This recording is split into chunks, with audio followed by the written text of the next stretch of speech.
welcome back to our content. Kembali lagi dengan saya Erwina Tessa, masih dalam acara yang sama yaitu Cycle Talks. Nah, pada minggu kali ini kita masuk ke episode kedua ya.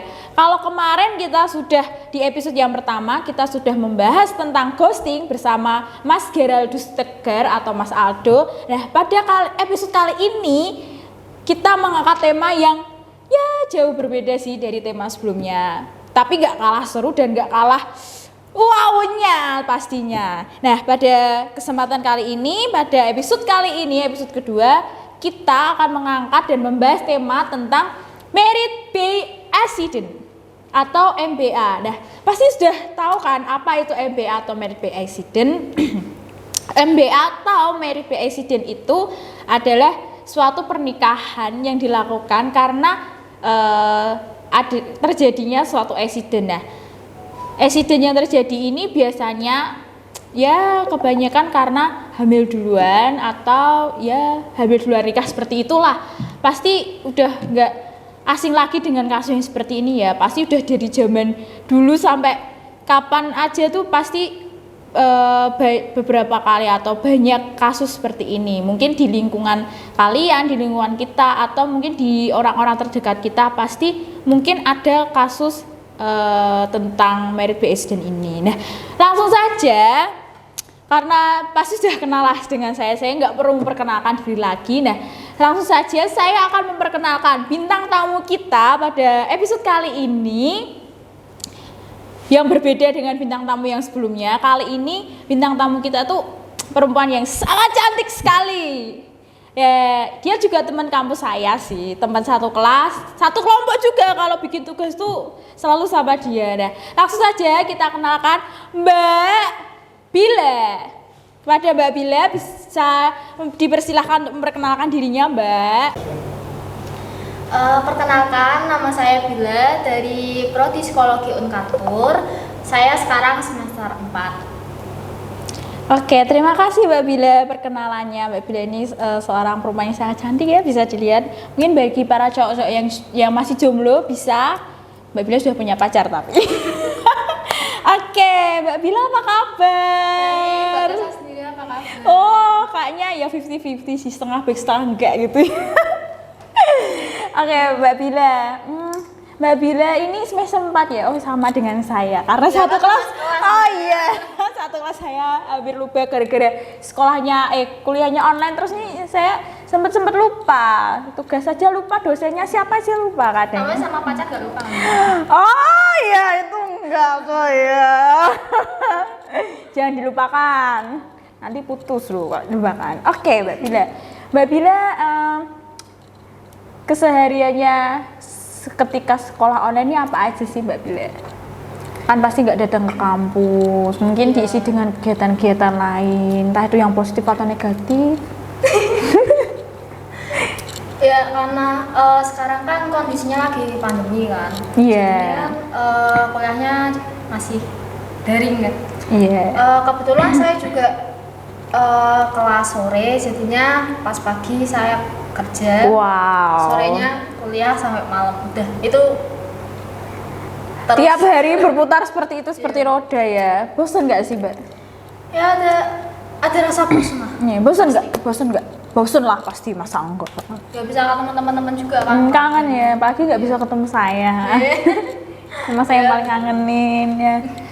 Tuh hebat sekali ya, pagi kerja, sore sampai malam kuliah, belum nanti mengerjakan tugas sampai ketemu pagi lagi. Ini perempuan yang benar-benar idaman sekali buat kalian para lelaki. Kalau cari perempuan tuh ya enggak nyerempet-nyerempet kayak Mbak Bila gini lah. Jangan yang jauh-jauh ya. Bisa aja lah. Bisa dong. Saya sukanya yang bisa-bisa aja. Oke, Mbak Bila.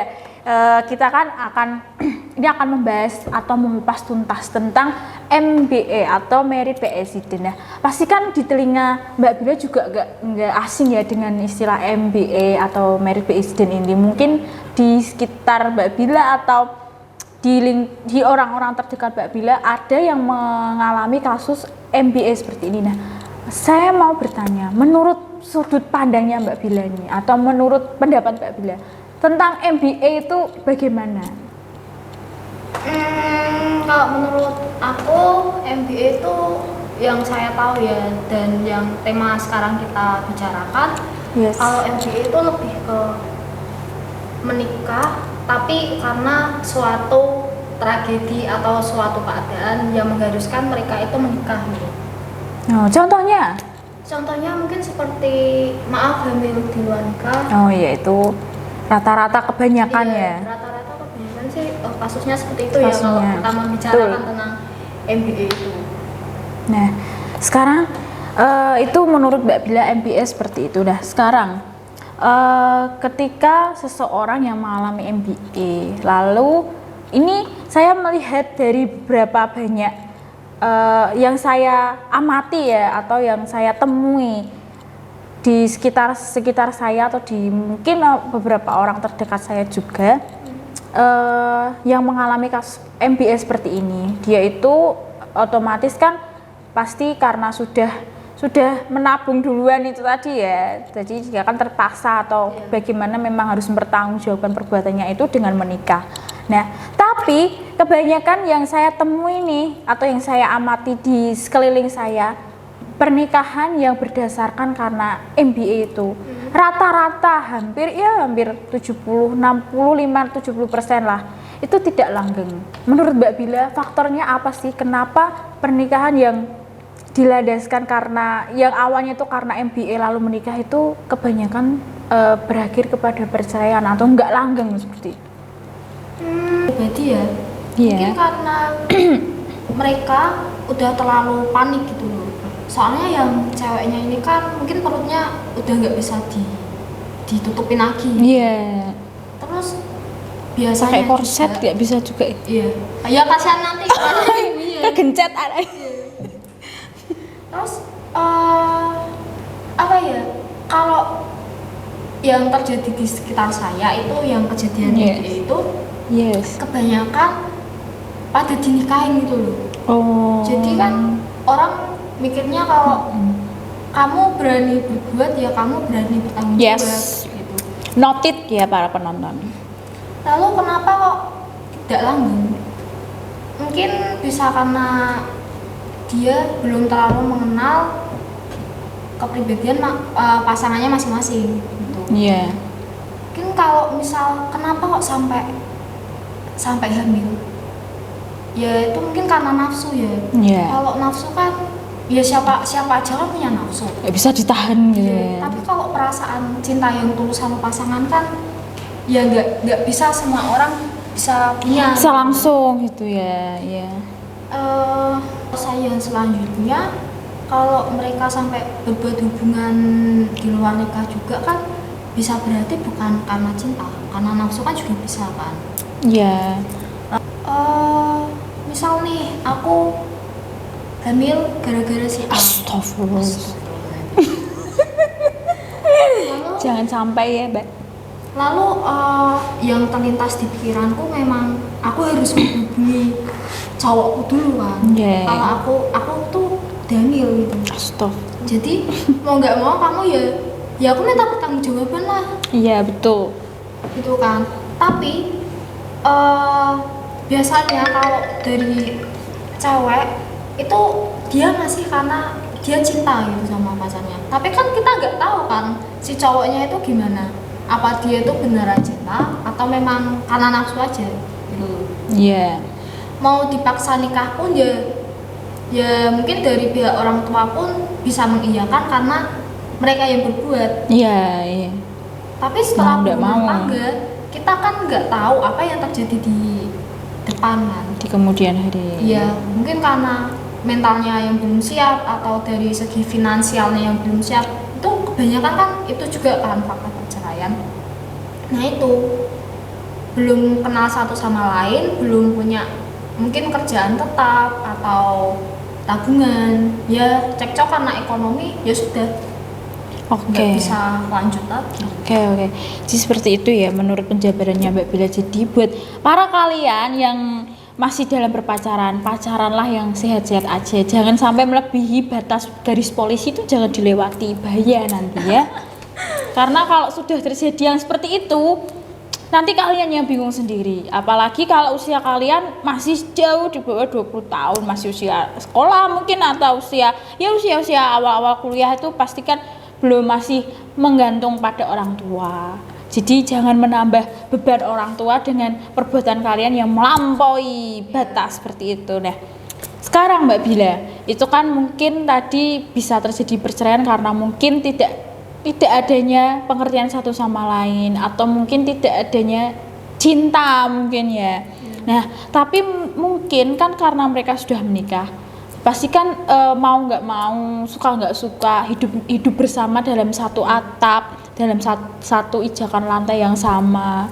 Pasti kan juga setiap hari ketemu, setiap jam, setiap detik, setiap waktu berkomunikasi. Apakah dengan seperti peribahasa Jawa ya, yang namanya witing tresno jalaran saka kulino, apakah itu tidak bisa terjadi pada pasangan yang meskipun mereka MBA ini? Karena kan kalau misalnya lama-lama terjadi timbul sebuah cinta, itu kan pasti yang namanya cinta adanya ketulusan, itu kan bisa meredam dan menjadikan tidak terjadinya sebuah perceraian. Padahal kan mereka juga ya pastinya namanya suami istri kan tetap berhubungan seperti itu. Apakah tidak bisa timbul cinta yang sesungguhnya? Kalau itu menurutku bisa sih, yang tadi witing tresno jalaran saka kulino. Yes, jangan witing tresno jalaran rakno liya lho. Parah tuh. Gimana ya? Sebenarnya itu lebih ke kesadaran diri sendiri gak sih menurutmu? Bisa juga sih, karena mungkin dia bisa seperti meninggalkan egonya, karena kan mungkin kalau yang namanya terpaksa itu kan egonya masih tinggi, tapi kalau dengan dia mengalahkan egonya, mungkin bisa saja dia memandang, karena kan udah ada anak, mungkin bisa melihat anaknya, terus bisa memupuk suatu rasa pada pasangannya. Bisa juga sih, tapi ya tergantung kembali lagi kepada pribadi masing-masing. Kalau memang dia bisa mau merubah dirinya, pasti bisa. Tapi kalau memang dia orang yang bersikeras dan keras kepala, memang orang yang kaku dan nggak mau belajar dan berubah, ya who knows. Juga.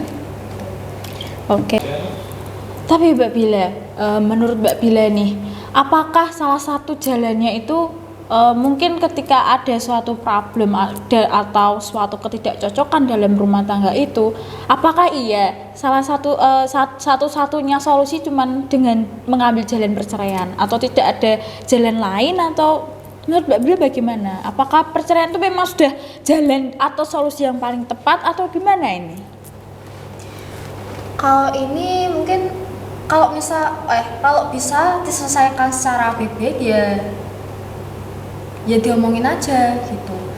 Cuman kalau ternyata rumah tangganya ini sudah ada indikasi KDRT, atau ada salah satu pasangan, mungkin si cowoknya atau si ceweknya ini ada kayak perilaku kasar yang membahayakan salah satunya atau si anaknya itu, ya lebih baik pisah gitu loh. Soalnya kalau watak orang udah gitu tuh susah. Iya, namanya watak itu beda dengan watuk ya. Kalau watuk bisa minum kombatrin, masih bisa diobatin. Iya, bisa minum. Susah, butuh waktu. Iya. Kalau watuk itu kamu minum diabetes itu Dah stop. mencret. Salah ya obatnya, salah obat. Tapi kalau memang watak atau sudah memang tabiatnya, karakteristiknya itu memang sulit kalau tidak ada niatan dari diri sendiri. Nah itu makanya dalam berhubungan lebih baik berhati-hati saja, karena kita pacaran sama orang belum tentu itu memang benar-benar jodoh kita seperti itu. Dan ditiwas kita sudah ketika pacaran sudah berbuat melampaui batas, lalu sudah terjadi hal yang tidak diinginkan, terpaksa kita harus memaksakan. Itu seperti memaksakan jodoh nggak sih? Kalau misalnya kita menikah karena suatu insiden ketika pacaran, padahal kan mungkin masih ada waktu untuk kita, apakah itu benar-benar jodoh saya atau tidak.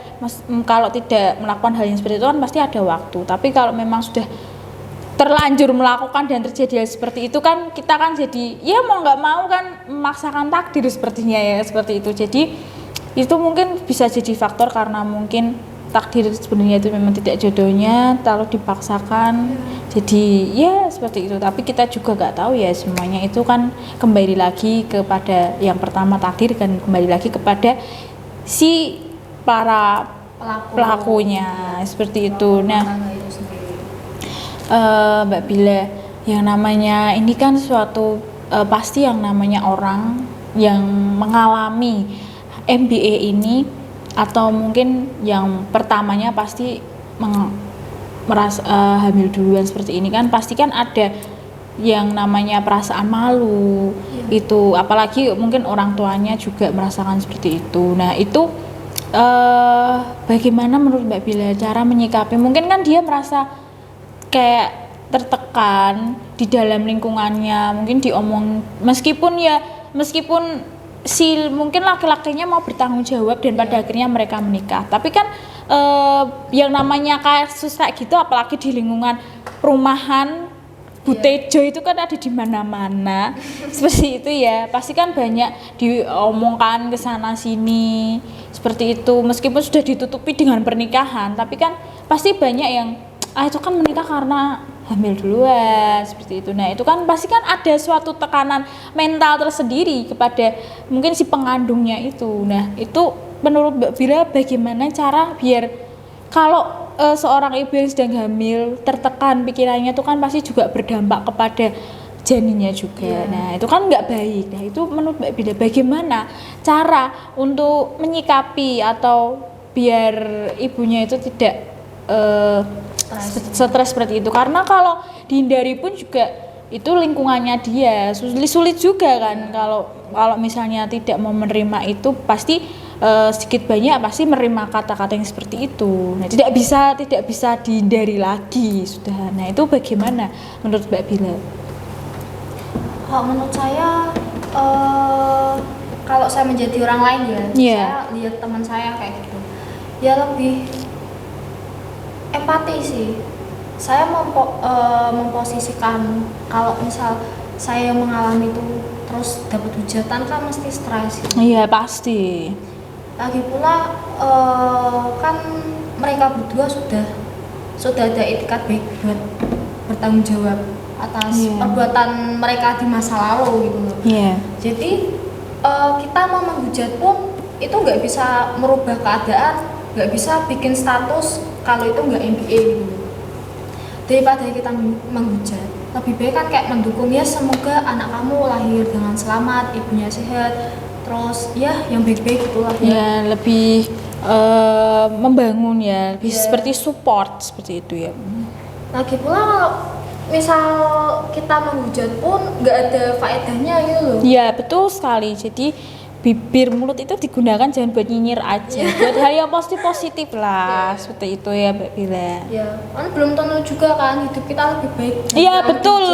Noted lagi nih buat kalian para penonton, ketika kalian mau memiliki itikat untuk menghujat orang lain, kembalilah kepada diri kalian. Apakah diri kalian ini sudah baik 100%? Karena yang saya tahu di dunia ini nobody's perfect. Tidak ada seorang pun yang sempurna. Kesempurnaan hanya milik Tuhan Yang Maha Esa. Jadi jangan merasa diri kalian itu benar-benar sempurna karena ya namanya mungkin orang lain memiliki kekurangan ini, tapi diri kalian juga memiliki kekurangan yang lain gitu. Jadi berhati-hatilah dalam mengucapkan sesuatu. Jangan sampai apa yang kalian utarakan itu bisa menyakiti atau menyinggung perasaan orang lain. Don't judge. Tuh. Iya. Noted. Lalu, oke, selanjutnya Mbak Bila.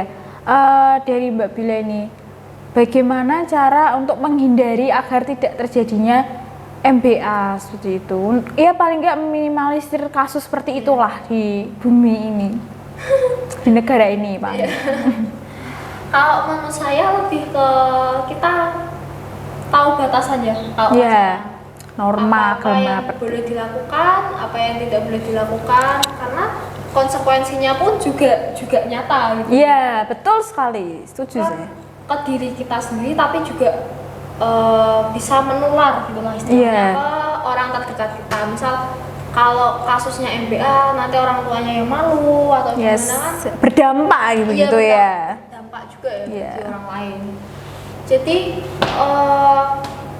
dari sekarang pun bisa dipikirin kayak mungkin berhubungan yang intim seperti itu Betul. nggak sampai bertahun-tahun kan. Kalau misal jadiannya itu mungkin 1 jam bisa sampai hamil gitu loh. Iya, bisa tergantung. Bulan atau gimana kan. Iya.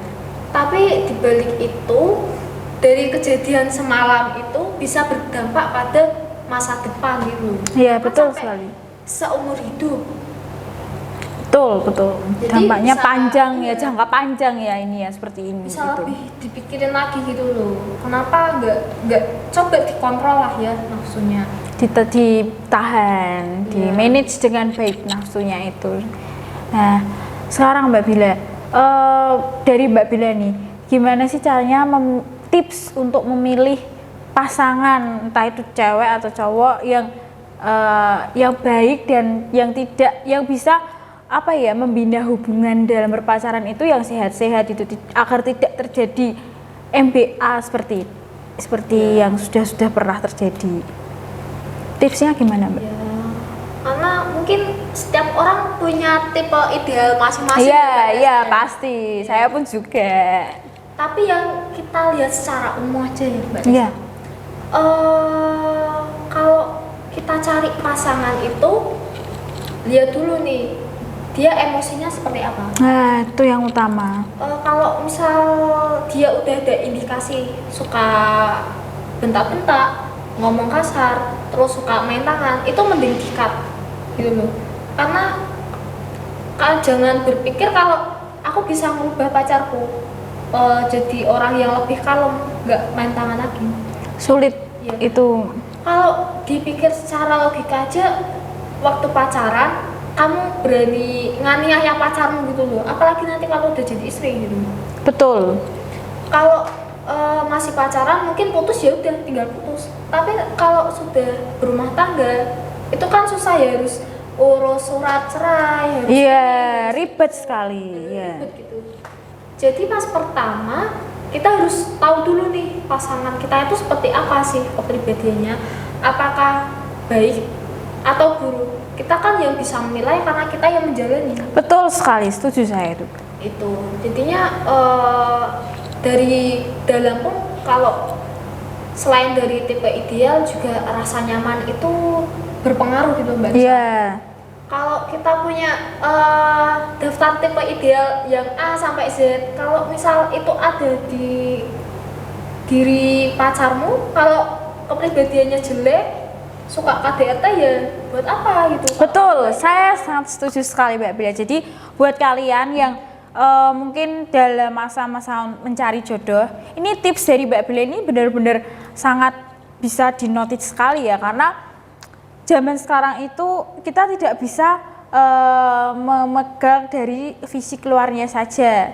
Mungkin dari kata-katanya dia yang baik atau parasnya dia yang ganteng, cantik itu nggak bisa. Tapi kalau percuma kalau dia itu cantik sekali atau cakep, tampan sekali, tapi kalau dia sukanya main tangan atau dia itu tidak mempunyai hati yang baik, kepribadian yang baik, itu ya sama saja tidak akan bisa melanggengkan. Ya kita memang tidak bisa menuntut seseorang untuk menjadi sempurna, menjadi apa yang kita mau.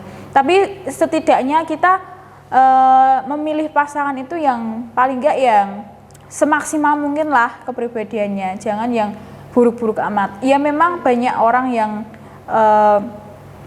tidak semua orang berkepribadian yang 100% baik, tapi kembali lagi kita kan juga mengenal diri kita.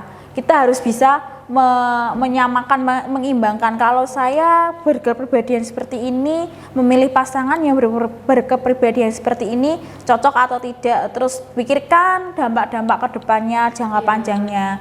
Kalau dirasa memang tidak cocok kepribadian kita dengan kepribadian calon pasangan kita, ya lebih baik kita seleksi lagi dengan yang lain seperti itu. Tapi kalau memang benar-benar yakin dan cocok dan bisa diselaraskan, ya oke lah, bisa dijalani seperti itu, daripada pada pertengahan nanti malah lebih sulit lagi ya, seperti itu ya Mbak Bila, lebih sulit lagi untuk apalagi kalau sudah menikah baru sadar oh ternyata nggak cocok, perceraian pun juga itu dampaknya malah lebih parah lagi, akan lebih menambah masalah lagi seperti itu. Iya, lebih ribet. Jadi lebih baik selektif sebelum menikah itu penting, atau sebelum berpacaran itu penting. Nggak apa-apa jomblo lama, nggak masalah. Yang penting sekalinya dapat itu yang memang benar-benar yang terbaik, yang dikehendaki oleh Tuhan juga, yang memang sudah ditetapkan Tuhan untuk menjadi jodoh dan pasangan kita. Seperti itu ya Mbak Bila ya. Oke, jadi kesimpulan dari tema kita pada hari ini tentang married by accident ya Mbak Bila, itu ketika lebih baik mencegah daripada kita melewati. Tapi kalau memang sudah terlanjur ya jalani dengan sebaik mungkin, pertahankan rumah tangga kalian yang mungkin sudah terlanjur terjadi MBE dan mungkin sudah menikah, mempunyai anak, sebisa mungkin, semaksimal mungkin diusahakan untuk mempertahankan itu, karena mungkin kalau terjadi perceraian pun akan berdampak yang lebih buruk lagi, terlebih terhadap anak, karena MBA pun itu sudah suatu masalah yang tidak kecil, tapi suatu masalah yang memang benar-benar besar. Kasihan juga anaknya, kasihan juga yang menjalani. Jadi lebih baik sebisa mungkin dipertahankan. Kalau memang ada problem, ada kesulitan atau ada masalah, ya bisa seperti yang dikatakan Mbak Bila tadi, bisa melalui konseling seperti itu, datang kepada psikolog. Jadi perceraian itu memang tidak ada yang melarang sih, ya seperti itu. Tapi lebih baik tidak terjadi, karena yaitu dampaknya akan kemana-mana dan jangka panjang, terlebih dampak kepada mental si suami atau istri atau bahkan kepada anaknya seperti itu. Nah, kalau yang masih dalam berpacaran dan tidak sampai terjadi MBA, dan untuk menghindari terjadinya MBA itu ya pertama kita harus benar-benar mencari pasangan yang bisa diajak sama-sama untuk menjalani hubungan, berkomitmen lah, bisa diajak berkomitmen untuk menjalani hubungan secara benar-benar sehat, seturut dengan norma agama yang berlaku, karena dalam norma agama itu ya landasan penting dalam menjalani hubungan berpacaran atau hubungan berpasangan seperti itu ya, agar tidak terjadi hal-hal yang tidak diinginkan dan merugikan. MBA ini kan sangat merugikan, hal yang sangat merugikan seperti itu. Jadi buat kalian yang masih aman-aman aja, kalian harus membuat komitmen, atau kalian yang masih dalam mencari pacar atau PDKT, cobalah untuk benar-benar selektif dan berkomitmen. Mau nggak itu si pasangan diajak berpacaran atau berhubungan secara sehat, tidak melebihi batas dan tidak melanggar norma agama yang berlaku. Karena kalau dipikirkan atau diingat dampaknya itu benar-benar sangat-sangat ya memalukan, mengecewakan dan sangat merugikan ya seperti itu. Oke, terima kasih Mbak Bila sudah menemani saya pada hari ini di episode kedua Psychotalk ini dengan pembahasan yang mungkin sedikit berat ya, sedikit berbobot, tetapi ini sangat seru sekali dan kita bisa mengupas tentang married by accident ini dari beberapa sudut pandang dan berbagai macam permasalahan yang bisa saja terjadi atau mungkin sudah biasa terjadi di dalam kasus seperti ini. Nah, terima kasih Mbak Bila sudah menjadi guest star atau bintang tamu saya. Jangan kapok-kapok ya Mbak Bila. Mungkin di lain kesempatan dengan tema atau pembahasan yang berbeda bisa menjadi guest star atau bintang tamu saya kembali. Nah, buat semuanya terima kasih sudah bergabung dan mengikuti konten Psychotalks pada episode kedua ini, dan nantikan Psychotalks episode ketiga dengan tema dan bintang tamu yang pastinya berbeda dari episode-episode sebelumnya. Terima kasih, jangan lupa like, komen, dan subscribe di YouTube channel kita ini. Terima kasih, selamat siang, selamat beraktivitas semua, bye-bye.